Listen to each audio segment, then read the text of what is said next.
Hai semuanya, apa kabar? Semoga dalam keadaan yang baik semua ya. Kali ini aku mau membahas tentang money management. Tapi aku klaim dulu ya, aku nggak bisa bilang ini yang paling benar dari semua pebisnis.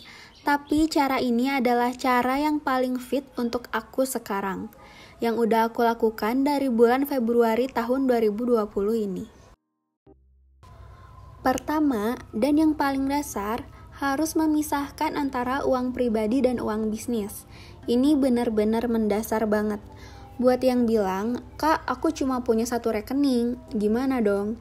Gini, sekarang kan banyak banget dompet digital. Nah, kalian tinggal searching aja dompet digital lainnya, terus cari deh yang paling cocok sama kalian. Aku pribadi pakai aplikasi Dana untuk memisahkan antara uang yang boleh aku jajanin sama uang bisnis. Kalau untuk nabung, aku langsung ke sekuritas. Ya teman-teman, aku soalnya nabung saham. Kalau kalian tertarik tentang bahasan saham ini, bisa komen di kolom komentar ya.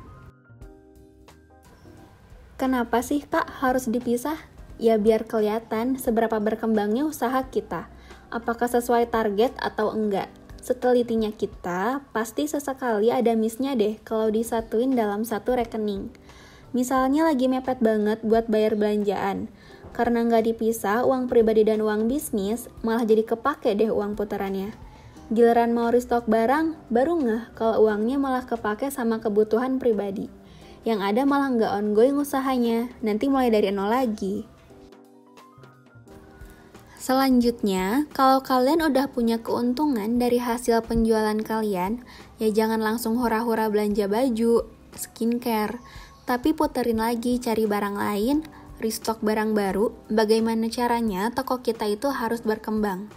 Dan menurut aku, umur bisnis yang paling capek banget itu di tahun awal, kayak 1-3 tahun gitu.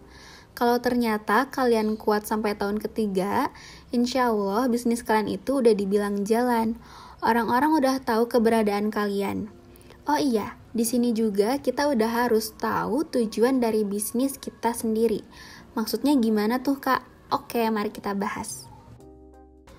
Menurut aku ada dua tipe pebisnis. Yang pertama tipikal YPC, yaitu yang penting cuan. Biasanya orang-orang gini cari aja sesuatu yang lagi viral, yang lagi hits. Nggak terlalu mikirin jangka jauh karena dasarnya dia memang hanya mencari untung, bukan mencari keberlangsungan bisnis. Dan yang kedua adalah pebisnis yang ingin menjadi manfaat. Biasanya pebisnis ini ada mengeluarkan modal lebih di awal untuk research and development. Bagaimana caranya produk tersebut memang bermanfaat bagi konsumen. Bahkan kalau memang sudah lini perusahaan besar, pebisnis ini akan memikirkan gimana ya caranya agar warga sekitar pabrik atau kantor dia bisa merasakan manfaat karena kehadirannya. Misalnya, dia membuka lapangan kerja untuk orang sekitar, memanfaatkan limbah pabrik menjadi kerajinan, ataupun yang lainnya. Nah, dari cerita ini, kalian bisa memilih untuk bisnis yang seperti apa.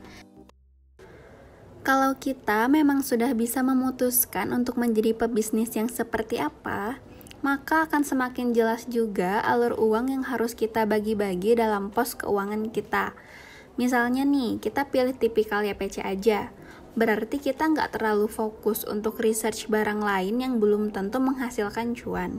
Mending yang pasti-pasti aja, yang lagi viral atau yang lagi banyak dicari, baru deh dijualin. Terus kalian udah merasa cukup nih dapet cuannya. Ya udah benar-benar cukup sampai di situ.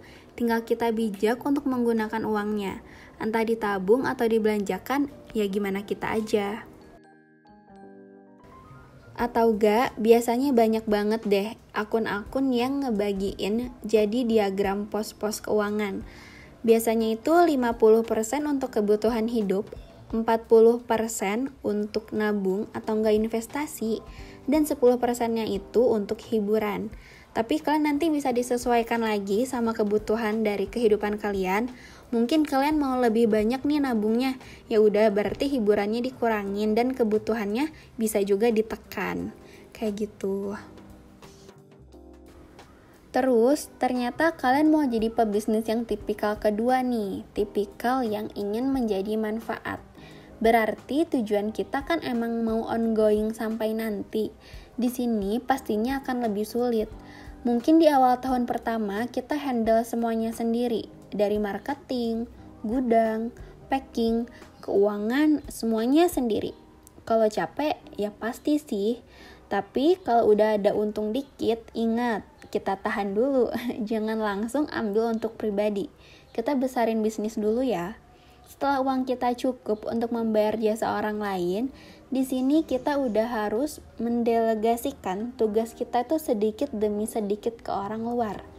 Mungkin awalnya sulit ya, tetapi kalau semuanya dihandle kita sendiri, kita nggak akan ada waktu untuk lebih menggali ide yang ada di otak kita.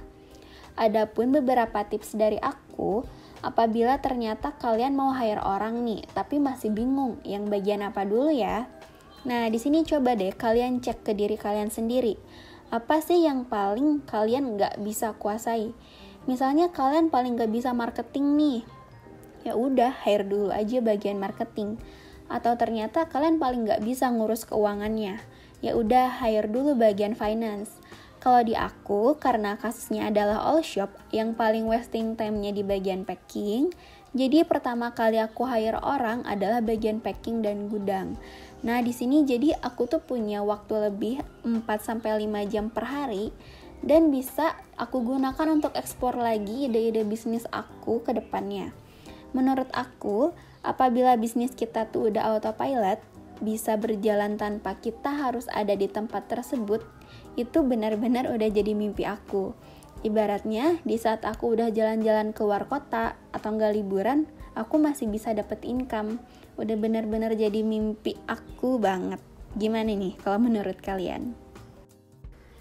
Namun, aku pun ini sambil menjalankan Lala Craft, masih mempertanyakan ke diri aku sendiri. Aku tuh mau jadi apa sih ke depannya? Aku mau menjadi aku versi seperti apa? Dan menurut aku, itu tuh penting banget sebagai self-love kita ke diri kita sendiri. Supaya kita itu ngerti kita maunya jadi apa, kita nggak terlalu pressure diri kita harus menjadi apa yang orang lain mau. Jadi mungkin sesekali, boleh deh kalian coba ngaca gitu pas sebelum tidur biar nggak diliatin orang, kan malu ya kadang-kadang. Kita ngaca nih, terus kita kayak ngobrol, ih kamu udah keren banget deh. Coba deh, kamu pikir 2 bulan kemudian kamu maunya kayak gimana?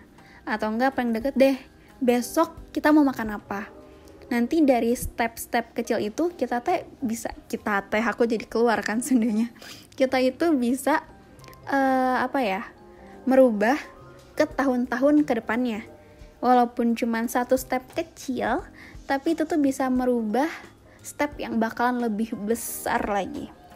Dan yang paling pertama, kita harus mencintai diri kita sendiri. Benar-benar kunci penting deh pokoknya. Aku pun masih belajar gitu loh, supaya aku tuh enggak menekan diri aku sendiri. Kayak, ya gak apa-apa deh sedih sesekali, gak apa-apa deh kita layah-layah dulu sekali, tapi ya tetap harus punya batasan waktu. Kayak gitu.